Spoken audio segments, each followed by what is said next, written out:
Meet the new boss. What's up, y'all? Happy Friday. Peace, Oakland. This is your host, Seneca Scott. Happy to be here. Happy to be alive. Got a few words for you before we start the show. In Oakland, racism wears a progressive smile. You see, there's a special kind of racism here in Oakland, California. It's smug. It's self-congratulatory. It calls itself progressive while attacking any black person who dares to think independently. Let me be clear. I've never faced racism and classism more insidious than what I've seen here in Oakland, California. It's sick. It's dark. It's disturbing. And it's riding this beautiful city from the inside out. Try calling out corruption? Suddenly, you're right wing. Question failed leadership. Now you're a dangerous man, a threat to democracy. These white progressives love to chant about social justice, but the moment a black person impacted by these policies speaks up, they smear, they silence, and they shame. Because what they really want isn't liberation, it's obedience.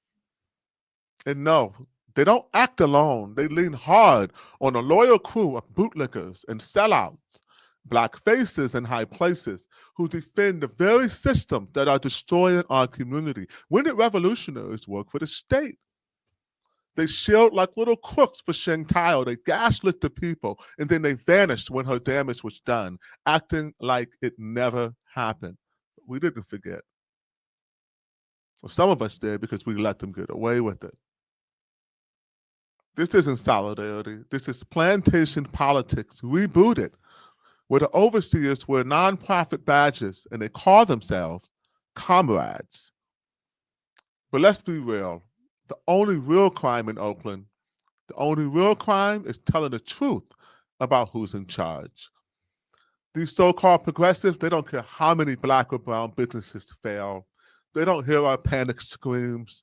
They don't sleep on our damp sheets, soaked in anxiety and fear, uncertainty. They don't feel the stress of mounting bills. They don't know what it's like, not knowing how you're going to feed your family or pay your mortgage, your insurance, your payroll, your loans, or your lawyers. It never ends. But yet, these parasites, they live off us. They poverty pimp we the people until there's nothing left. And then they move on to the next city and they do it again. They leave us fighting over the scraps while we praise the very chaos agents who dragged us into this mess. Oakland, please. Stop falling for the blame game. Stop scapegoating the people brave enough to speak up. And start demanding that those in power act with integrity and urgency to save this city. To the so-called progressives, stop the racism. Stop the attacks. Stop attacking your brave neighbors for speaking truth to power about how we're being failed by the state. Anyway, welcome to the show. I'm your host, Seneca Scott. It's Friday. Let's get into it. I'm an Oakland war correspondent reporting from the front lines of the capture of an American city by foreign-backed entities. Make sure you save these videos before they disappear, because once people realize what we're exposing here, they're definitely going to try to shut it all down. Today, we're talking about Oakland's new 79-year-old mayor, Barbara Lee, and her new chief of staff, Miya Siaka Chen. Who is she? Really, who is she? Is this something new we keep hearing about? Or is it just the same old political players getting recycled while the incestuous machine grinds on? Well, I'm sad to report, based on our research, Miya Siaka Chen represents our worst fears. Oakland's progressive establishment is panicked. They're staring down a loss of power, and so now they're going for broke. They're doubling down. They're installing one of the most radical operators they can find to finish the job and destroy this city once and for all.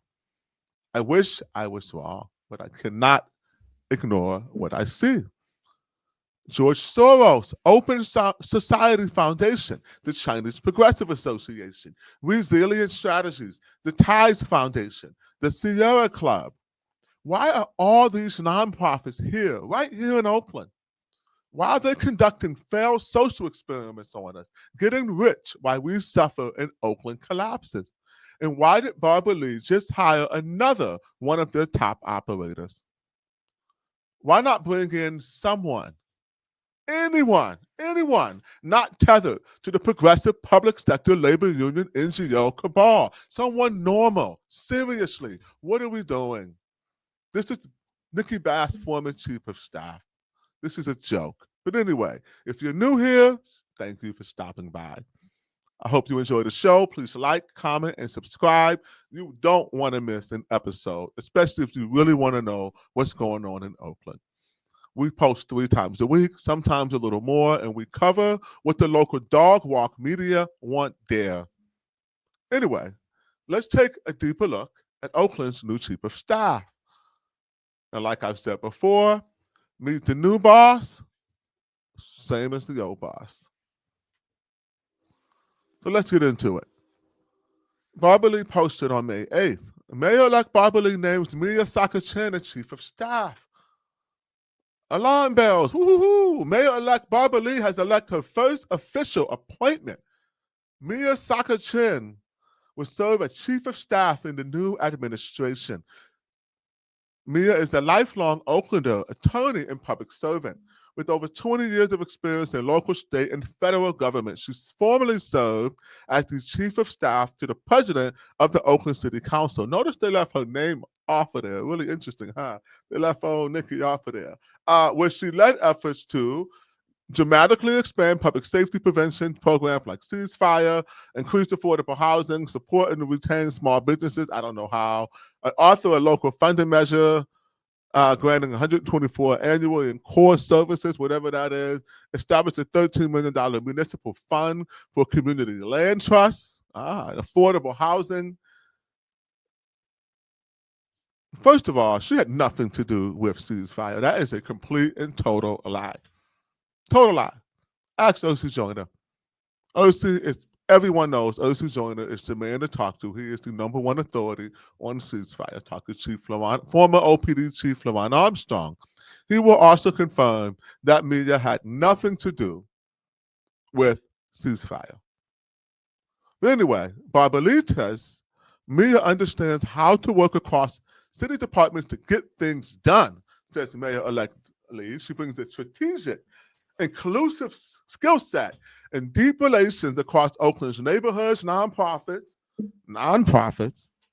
small businesses, and labor. I don't know about small businesses, but I know about labor and nonprofit. Let's move on. Open societies.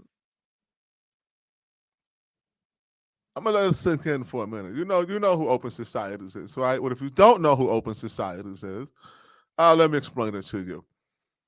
The Oakland Societies. Oh, first, this is Mia's resume here. As you see, she worked for, before we get to the Oakland Societies, let's go through her LinkedIn and her resume. She worked as the Leadership and Government Fellow from June 2023 to 2024 at the Open Societies. We'll get into that, like I said, in a minute. Prior to that, she was the chief of staff for former District 2 council member Nikki Fortunato Bass, who, in my opinion, was a total failure. Her legacy was the East 12th encampment that's getting torn down right now. Didn't get torn down when she was here. Thank you, interim Mayor Kevin Jenkins. Anyway, she also worked for SCIU. Of course, I worked for a union. I did, no judging, no shade. But she's still with the cabal. She hasn't realized what they're doing yet.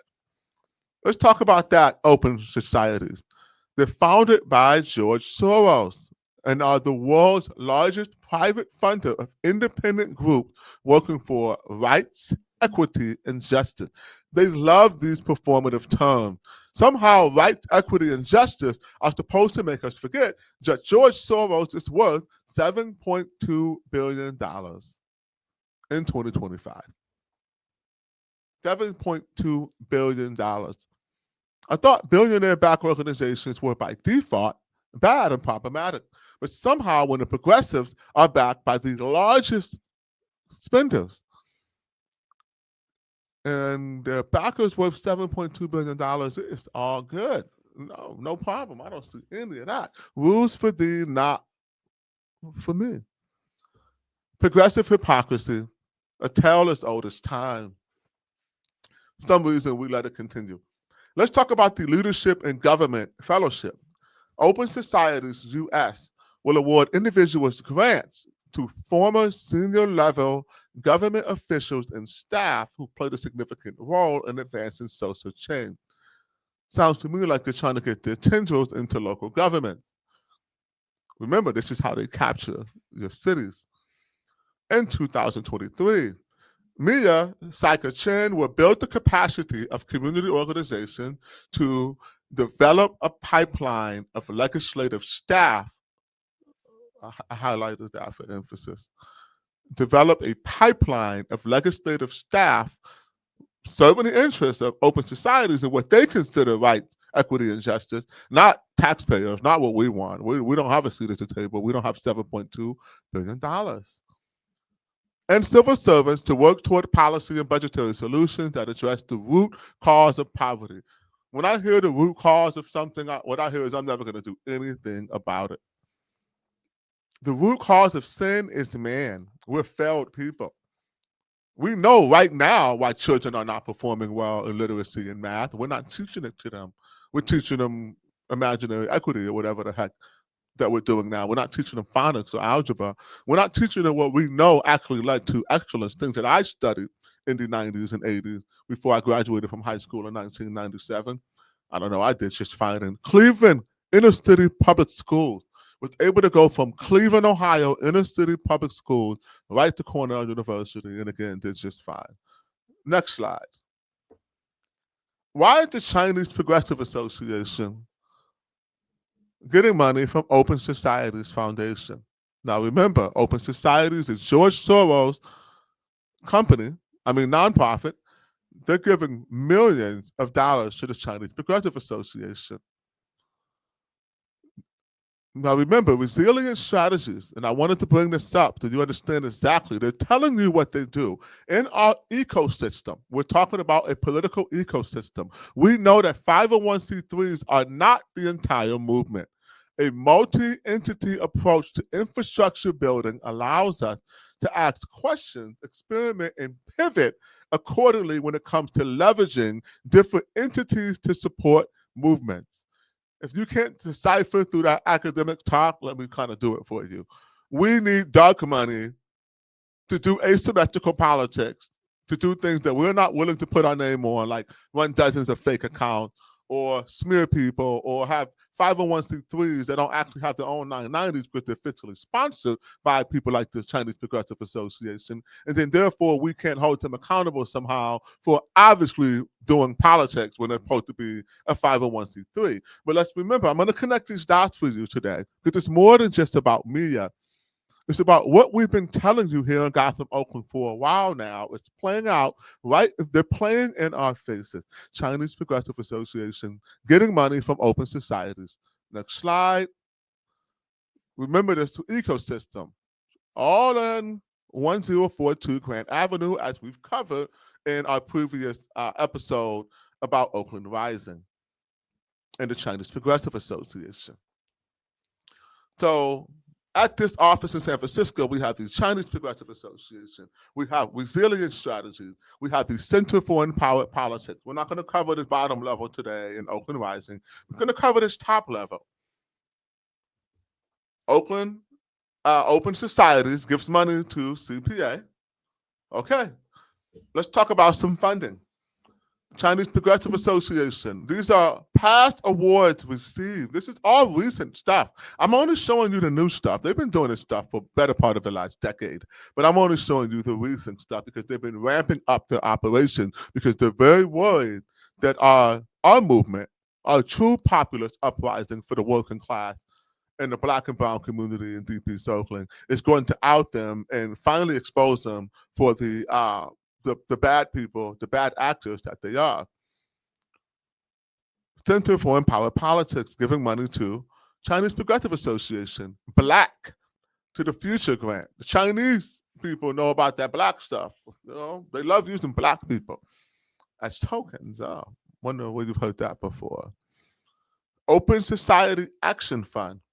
There goes the Open Society, getting money from a Center for Empowered Politics. So they recycle this money around each other because Open Society is funded by Soros. They're the largest funded, remember, the largest funded nonprofit in the world. Why do they need to get money from the Open Society? Why do they need to get money from Center for Empowered Politics? Doesn't make much sense to me. Okay. Now remember, the Center for Empowered Politics is a lobbying and advocacy organization for the San Francisco-based Chinese Progressive Association. It was created from a merger of the Chinese Progressive Association Action Fund and San Francisco Rising Action Fund ecosystem. Alex Hahn became the executive director for the Center for Empowered Politics shortly after its founding in 2017. Like I said, for the better part of the last decade, they've been running this operation here in Oakland and still held positions as of March 2021. In 2019, Tom won a fellowship from the Open Societies Foundation. There they go again. That was to be used for the development of what the OSF described as the organizing toolkit to support Asian American communities combating the rising Chinese conservatives in the United States.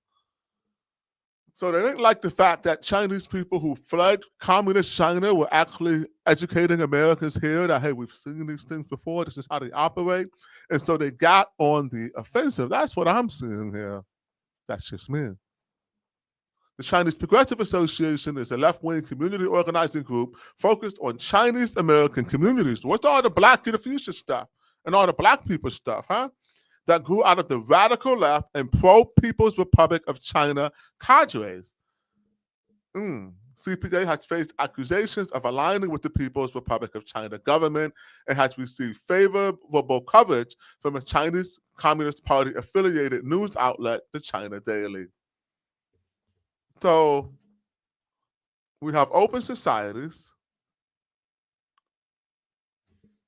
Let me get back to this other slide here before I wrap it up. So we get open societies, which is not on this graph here, is getting money from both the Chinese, they're giving money to the Chinese Progressive Association, as you can see right here. The Chinese Progressive Association gives money to Resilient Strategies and Center for Empowered Politics. The Center for Empowered Politics gives money to the Chinese Progressive Association and to the Open Societies Action Fund. And as they describe it, they need an ecosystem that allows them to experiment and pivot accordingly when it comes to leveraging different entities to support movement. So they're telling us that they used a web of dark money or fiscally sponsored NGOs. There have been zero audits to these organizations, no corresponding audits to these organizations. Why not? It seems that there's plenty of evidence to support that they're influence peddling, that there's something going on. Oh, I know why not. Because Barbara Lee's new chief of staff is from Open Societies Foundation, directly from George Soros in Oakland. So we fired a George Soros DA only to get another high-level George Soros Open Societies Foundation operative. Yeah, it looks like the progressives are freaking out, and they're just saying, you know what, max off, max off. Yeah, max off. And you know what it means when you take the mask off. You don't want to get robbed with someone who don't have no mask on. That means they probably don't intend on leaving you alive to tell the tale. So some closing remarks.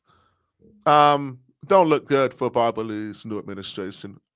And to say that she's not aware of this, She has no problems with it. She is pretty much a very proud communist herself.